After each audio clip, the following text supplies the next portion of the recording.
A Little Bit of Summer, read by Elizabeth Griffin, written by Elizabeth Griffin. The scent of honeysuckle lingered around the edges of the playground as thin vines lazily climbed a linked fence. The promise of summer was in the air. The laughter of children could be heard drifting through an open window as eager faces anticipated the next words their teacher would utter as she read from a book. The Confession of a Groundhog was a favorite amongst the students. Mrs. McCullough rewarded her pupils every Friday afternoon with a story. The young teacher would sit at the front of the classroom with her long skirt draped neatly over her knees, her feet planted firmly on the floor, and a sturdy book in hand.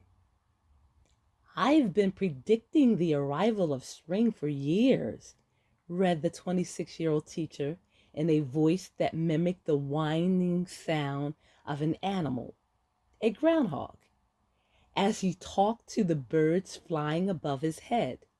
"Do not be afraid of the cold weather. It will be gone in 6 weeks. Please stay. Spring is coming." The children listened in awe. A little boy with tight curly hair and brown skin shouted from his rear seat, "You can't leave, little birdie. Listen to the groundhog. He wouldn't lie."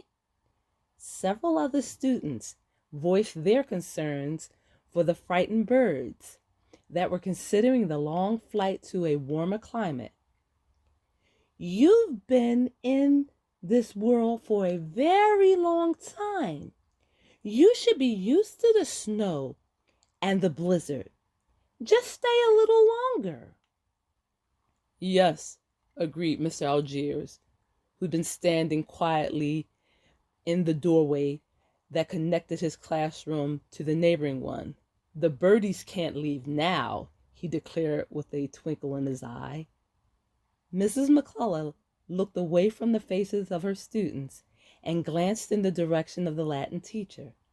A faint smile touched her lips as she acknowledged that once again the young man was eavesdropping during storytelling.